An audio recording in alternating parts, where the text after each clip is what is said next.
Hello students, कैसे हैं आप सभी। फ्यूचर स्टार में सभी लोगों का स्वागत है।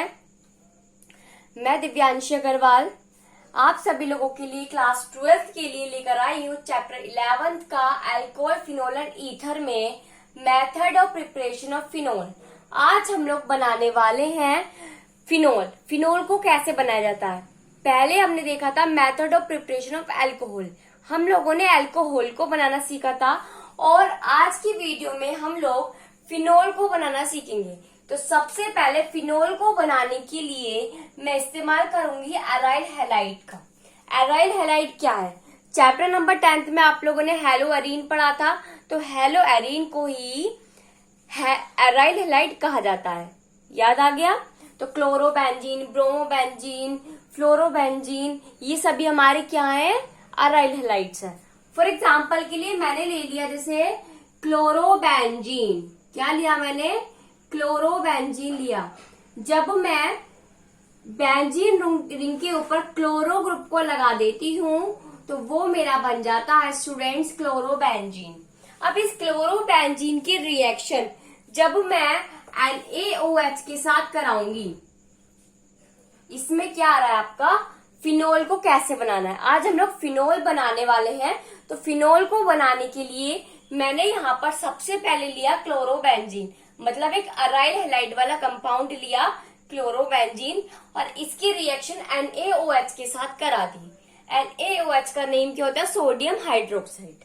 इसके साथ जब मैंने इसकी रिएक्शन कराई तो मैंने 623 केल्विन टेम्परेचर पर इसको रखा विद 300 एटमॉस्फेरिक प्रेशर के साथ।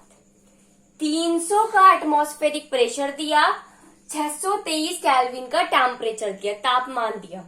और जब मैंने ये रिएक्शन करवाई तो मुझे मेरा सोडियम फिनॉक्साइड मिला। फिनॉल नहीं मिला था, क्या मिला था, बेंजीन रिंग के ऊपर ONA।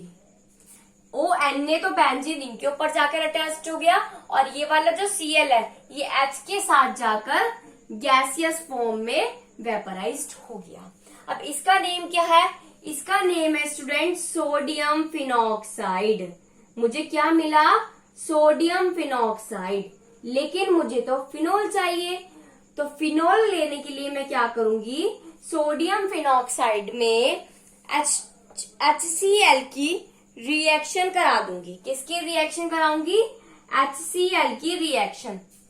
जब मैंने, अब देखो सोडियम फिनॉक्साइड है और इसके साथ HCl मिल रहा है, तो ये दोनों मिलकर क्या करेंगे, बेंजीन रिंग के ऊपर OH तो लगा देंगे, मतलब ये वाला H तो Na की जगह ले लेगा और Na इस H की जगह ले लेगा, और प्लस में NaCl sodium chloride. Sodium chloride क्या है आपका, नॉर्मल जो सोल्ट होता है उसको कहते हैं सोडियम क्लोराइड।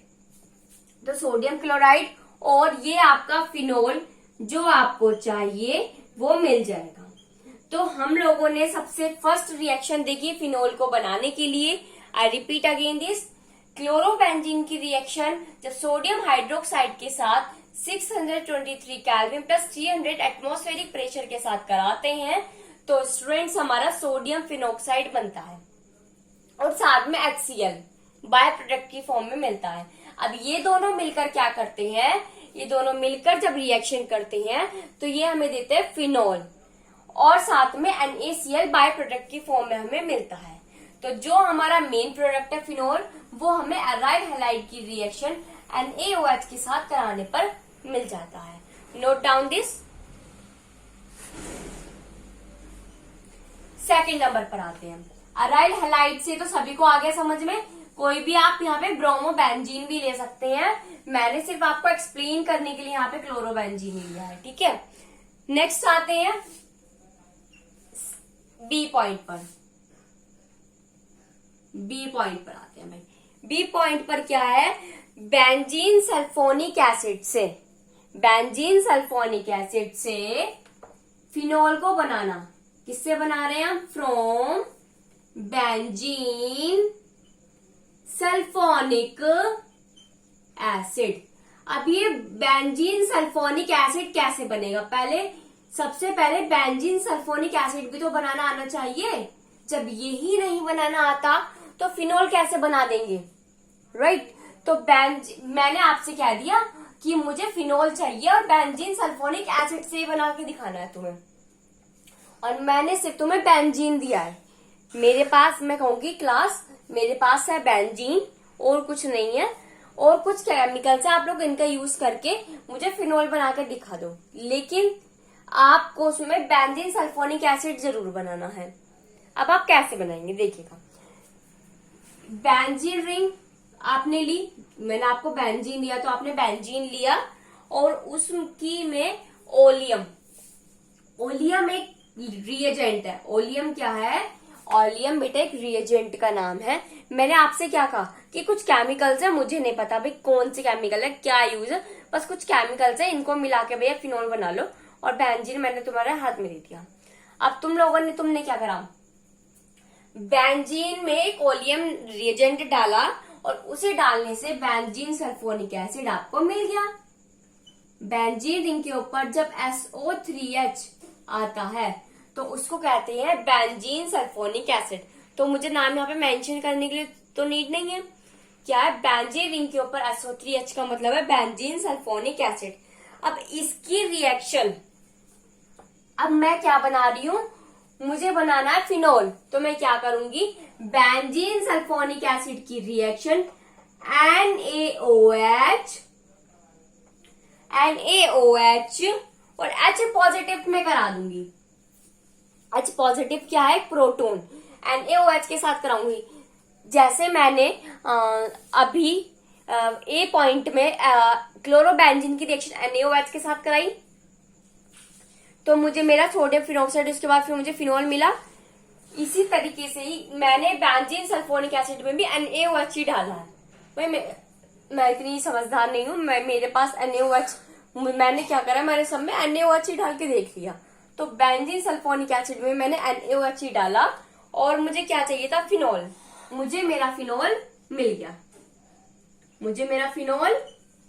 गया, तो बेंजीन सल्फोनिक एसिड में जब हम NaOH डालेंगे प्रोटॉन के साथ, तो मुझे फिनोल मिल जाएगा।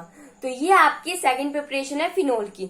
अगर आपको देखो, ये जो रिएक्शन है आपको ऐसे नहीं दिया जाएगा कि right the methods of preparation of phenol, आपको कन्वर्जेंस में इनका यूज किया जाएगा। जैसे आपको बेंजीन रिंग दे दिया गया और बोला गया फिनोल बनाओ, ठीक है, तो आप लोग क्या करेंगे, बेंजीन में ओलियम रिएजेंट डालेंगे, बेंजीन सल्फोनिक एसिड मिलेगा, फिर उसकी रिएक्शन NaOH के साथ कराएंगे, फिर आपको फिनोल मिल जाएगा। ये सब चीजें आपकी कन्वर्जेंस में हो जाएंगी। ये आप क्या करेंगे, आप उसको क्लोरोबेंजीन दे दिया, फिर बोला फिनोल बनाओ, तो जो हमारी A पॉइंट वाली रिएक्शन है वो कर देंगे। समझ में आ गया। यह कंप्लीट द फॉलोइंग में आ जाता है कि SO3H की रिएक्शन NaOH के साथ प्रोटॉन के साथ कराऊंगी तो क्या बनेगा, मुझे मेरा फिनोल मिलेगा।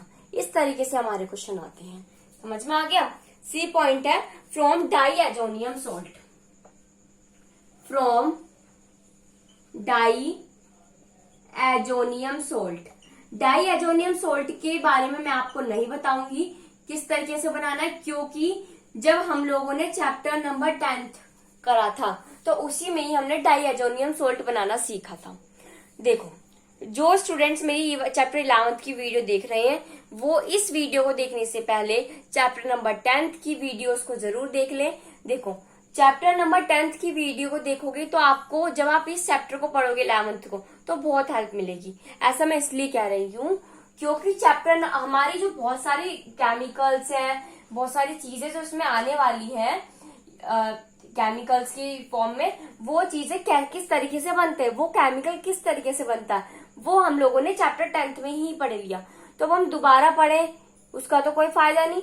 डायरेक्ट अगर हम लोगों को दोबारा उस चीज की नॉलेज होगी, पता होगा वो कैसे बनेगा, तो हम लोग डायरेक्ट यहाँ पर लिख सकते हैं, ठीक है। लेकिन एक बार आपको बता रही हूँ, चलो मैं, डाईएजोनियम सोल्ट कैसे बनेगा। डाईएजोनियम सोल्ट कैसे बनता है, जब एनिलिन तो सभी को पता है, बेंजीन रिंग के ऊपर अमीनो ग्रुप का अटैच्ड होना। एनिलिन की रिएक्शन जब हम Na-NO2HCl की प्रेजेंस में कराते हैं तो बेंजीन डाईएजोनियम सोल्ट मिलता है। डाईएजोनियम सोल्ट भी बोल सकते हैं और बेंजीन डाईएजोनियम सोल्ट भी कह सकते हैं। दोनों में से किसी का भी गलत नहीं जाएगा, ठीक है। अब जब एनिलीन की रिएक्शन, मैं नेम नहीं लिख रही हूँ देखो, क्योंकि आपको खुद नेम लिखने हैं, मैं सिर्फ आपको बता रही हूँ उसको क्या बोलते हैं, अपना आप मेंशन कर लेना। एनिलीन की रिएक्शन जब NaNO2 HCl की प्रेजेंस में कराते हैं 273 केल्विन पर, तो हमें मिलता है बेंजीन, एक सेकेंड जस्ट अ मिनट, थोड़ा सा छोटा बन गया था भैया ये, बेंजीन डाइएजोनियम सोल्ट मुझे मिल जाता है। अब इस बेंजीन डाइएजोनियम सोल्ट से फिनोल बनाना है, तो मैं क्या करूंगी, इसमें H2O की रिएक्शन करा के इसको थोड़ा वार्म कर दूंगी। बेंजीन डाइएजोनियम सोल्ट में H2O की रिएक्शन करा के थोड़ा वार्म कर दूंगी, तो मेरा फिनोल जो मुझे चाहिए वो मिल जाएगा। क्या चाहिए, फिनोल मुझे मिल जाएगा। साथ में अब N2 गैस भी तो निकलेगी।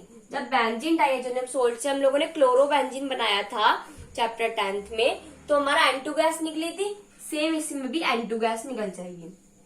क्लोरोबेंजीन था, लेकिन हमने इससे ब्रोमोबेंजीन भी बनाया था। तो जब हमने ब्रोमोबेंजीन बनाया था तो N2 गैस के साथ देखो क्या क्या निकला था, HBr।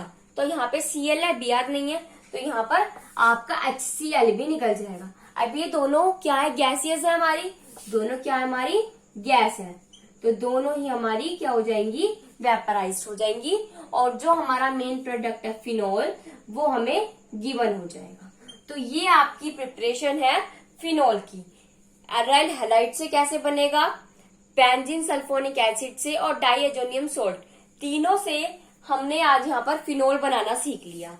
तो कल हमने अल्कोहल देखा था कि अल्कोहल को कैसे बनाते हैं, आज हमने क्या देखा, फिनोल को कैसे बनाते हैं।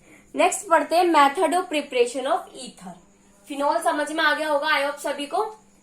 ईथर पर आते हैं। देखो स्टूडेंट्स, चीजों को ना बहुत डीपली लेके पढ़ो, सीरियसली लेके मत पढ़ो। कोई भी आपकी स्टडी है उसको ना सीरियसली मत लो, उसको ना इंजॉय के साथ पढ़ो। एक कि हम लोग एक गेम खेल रहे हैं, और गेम में जब आप लोग छोटे थे तो कैसे पढ़ते थे, गेम में पढ़ते थे। गेम खेल, जब आप छोटे बच्चे थे तो आप क्या खाना खाते थे, मम्मी ने एक बाइट खिलाया फिर खेलने कूदने चले गए, एक बाइट खाया फिर खेले, इस और पढ़ते भी ऐसे थे, थोड़ा सा काम करा कभी फिर उस जगह लग गए, थोड़ा सा काम करा कभी उस काम में लग गए। लेकिन थोड़े बिग हो चुके हो आप, तो थोड़ी नॉटीनेस छोड़ दो। जब आप पढ़ाई करो, देखो अगर आप मैं ये नहीं कहती हूँ कि 3-4 घंटे पढ़ो, 7-8 घंटे पढ़ो, मैं तो ये कहती हूँ आधा घंटा पढ़ो या 1 घंटे पढ़ो, जितना आपकी पढ़ने की कैपेसिटी है, जितना आप पढ़ना चाहते हैं। 1 घंटा पढ़ना चाहते हैं तो 1 घंटा ही पढ़िए, लेकिन उस टाइम ऐसे पढ़िए कि आपको कुछ भी चीज डिस्टर्बेंस ना हो।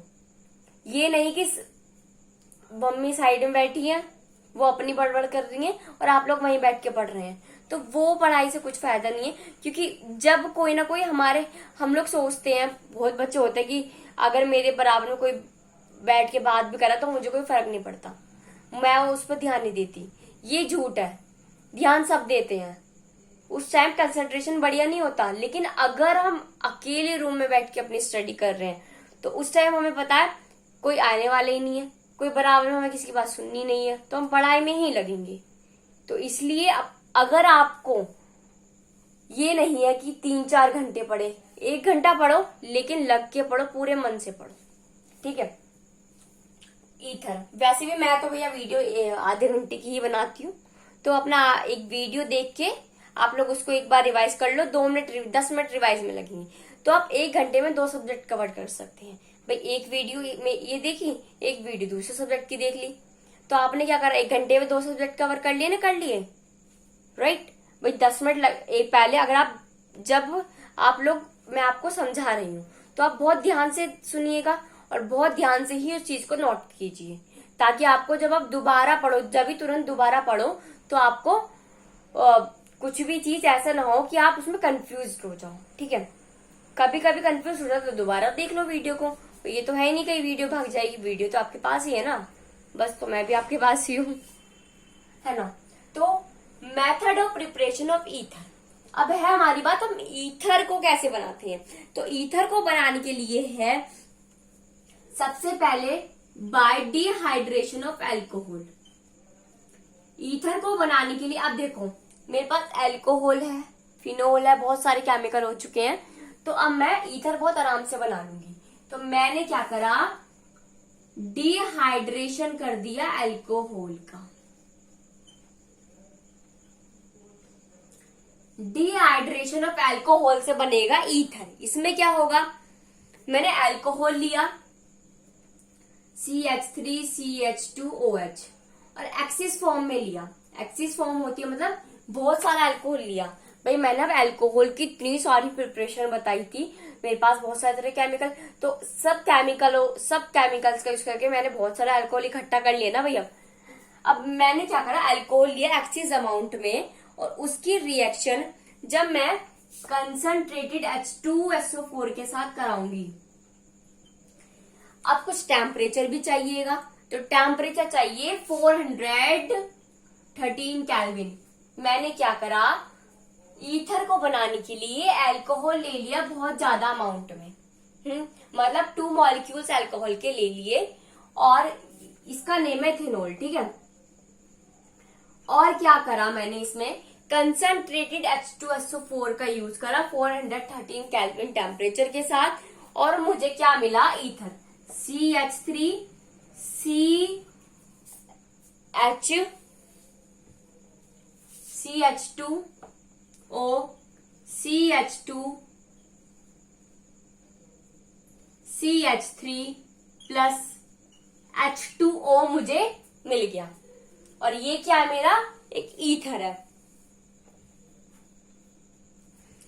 जिसका नाम है डाइइथाइल ईथर। इसका IUPAC नॉमेनक्लेचर मैंने सभी के ही करा दिए हैं, ठीक है। मैंने आपको ईथर, फिनोल, अल्कोहल तीनों के IUPAC नॉमेनक्लेचर कराए हैं, तो आपको इनके नेम लिखने में कोई भी मिस्टेक नहीं होनी चाहिए, हम लोग ऑलरेडी पढ़ चुके हैं। तो इसका नेम किस तरीके से लिखेंगे ईथर का, दोनों साइड इथाइल ग्रुप है तो डाइइथाइल ईथर।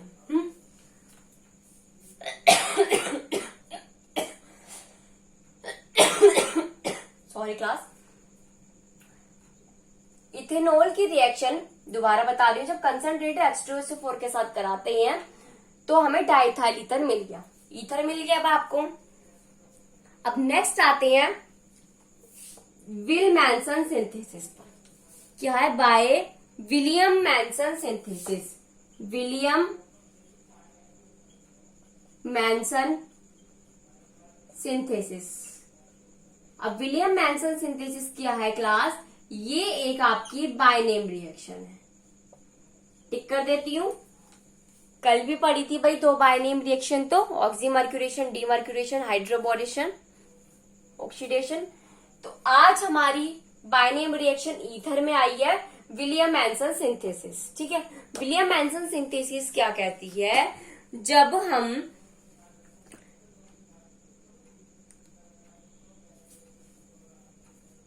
सोडियम फिनोक्साइड है, जैसे कोई या तो कोई अल्काइल हैलाइड ले लिया, इसकी रिएक्शन सोडियम एल्कोक्साइड के साथ करा दूं।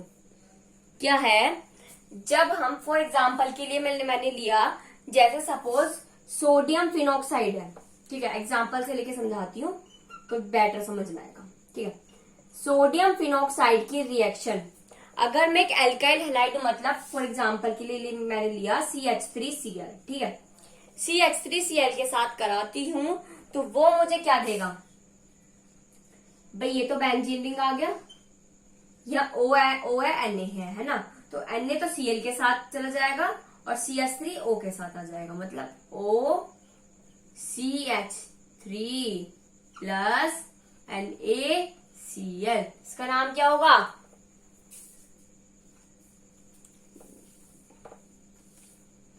किसको बोलते हैं, एनिसोल। देखो कुछ तो हमारे ऐसे हैं कि IUPAC नॉमेनक्लेचर, कुछ कंपाउंड्स ऐसे होते हैं उनके बेटा कॉमन नेम होते हैं, तो आपको उनके कॉमन नेम ही लिख कर आने हैं। जैसे बेंजीन इनके ऊपर OCH3 तो उसको बोलते हैं एनिसोल, ठीक है। तो विलियम मैनसन सिंथेसिस क्या कहता है, जब हम सोडियम फिनोक्साइड की रिएक्शन, क्या है, सोडियम फिनोक्साइड की रिएक्शन, या किस तरीके से हम कह सकते हैं, कोई भी सोडियम एल्कोक्साइड। सोडियम एल्कोक्साइड का मतलब क्या है, आप यहाँ पे CH3ONA भी ले सकते हैं, ठीक है।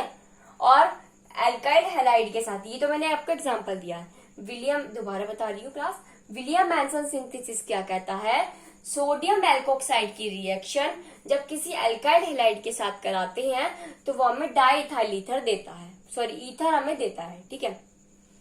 फॉर एग्जाम्पल के लिए मैंने आपको लिया है सोडियम फिनॉक्साइड की रिएक्शन अगर हम CH3Cl के साथ कराते हैं तो वो हमें anisole plus NaCl, sodium chloride एक सोल्ट है, वो हमें बाय प्रोडक्ट की फॉर्म में गिवन देगा। हमारा मेन प्रोडक्ट है एनिसोल ईथर। ईथर का एनिसोल क्या है, एनिसोल एक ईथर का कंपाउंड है जो कि हमें गिवन है इसमें। तो आई होप सभी को समझ में आया होगा कि हमें फिनोल कैसे बनाना है, ईथर कैसे बनाना है। तो हमारा मेथड्स ऑफ प्रिपरेशन, हम लोगों ने बेसिक अल्कोहल क्या है, फिनोल क्या है, ईथर क्या है, ये भी पढ़ लिया। नेक्स्ट IUPAC नॉमेनक्लेचर किस तरीके से करते हैं, कि अगर कोई अल्कोहल का कंपाउंड है उसका नाम किस तरीके से लिखा जाएगा, फिनोल है उसका नाम कैसे लिखा जाएगा, ईथर का कोई कंपाउंड है उसका नाम किस तरीके से लिखा जाएगा, ये भी हम लोगों ने पढ़ लिया। अब अल्कोहल, फिनोल और ईथर कैसे बनता है ये भी हमने पढ़ लिया। अब बारी आते हैं इनकी फिजिकल प्रॉपर्टीज और केमिकल प्रॉपर्टीज की और कुछ रिएक्शन, इंपॉर्टेंट रिएक्शंस की। तो physical properties of alcohol, phenol and ether, इनको हम नेक्स्ट डे देखेंगे, कल को देखेंगे। तो आज के लिए इतना ही।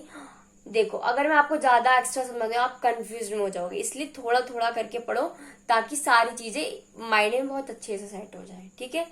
तो क्लास, अगर आपको कोई भी प्रॉब्लम हो तो प्लीज कमेंट सेक्शन में कमेंट जरूर कर दे। और हाँ, अगर आप लोग चाहते हैं कि मैं आप लोगों के साथ बनी रहूं हमेशा, तो प्लीज मेरी वीडियो को लाइक, शेयर एंड सब्सक्राइब करना मत भूलिएगा। देखो शेयर करोगे तो आपके फ्रेंड्स का भी फायदा होगा। आपको कोई व्यू अच्छा लगा, आपको पता है आपके फ्रेंड्स थोड़ा कंफ्यूजन में रहते हैं, उनको थोड़ा सा चीज समझ नहीं आती और आपको लगा कि उनकी हेल्प हो सकती है, तो आप उनको वो चीज शेयर कर दो। आपको भी भाई देखो, विद्या एक ऐसी चीज है वो बांटने से बढ़ती है, ठीक है। तो इसी तरीके से ही अगर आप लोग उनको दोगे तो उनको भी खुशी मिलेगी, है ना। तो अपने फ्रेंड्स को भी शेयर करो। और अगर आपको अच्छी लग रही है वीडियो, अगर आपको जो मैंने समझाया वो चीज समझ में आ रही है, तो प्लीज कमेंट कर दो उसको देख कर कि हाँ जी हमें बहुत अच्छी लगी, आप बहुत अच्छा पढ़ा रहे हैं। अगर आपको कुछ कमी लग रही है तो उस कमी को भी लिख के कर देखो। ये नहीं कि यूट्यूब पे डाल रहे हैं तो कुछ ऐसा, अगर आपको कुछ कमी भी लग रही है तो वो भी बताओ, ताकि इससे आप लोगों की हेल्प होगी। भाई अब मैं आपको पढ़ा रही हूँ और आपको अगर मेरे पढ़ाने में कुछ कमी लग रही है, कुछ चीजें समझ नहीं आ रही कि मैम इस काम को इस तरीके से नहीं ऐसे बताओ, तो मैं उस चीज को देखूंगी, समझूंगी, फिर इससे आपकी हेल्प मिलेगी। आप जब नेक्स्ट वीडियो देखेंगे तो आपको प्रॉब्लम नहीं होगी, ठीक है। इसलिए कमेंट जरूर कीजिएगा, ठीक है क्लास। तो okay, thank you and have a nice day. Bye students.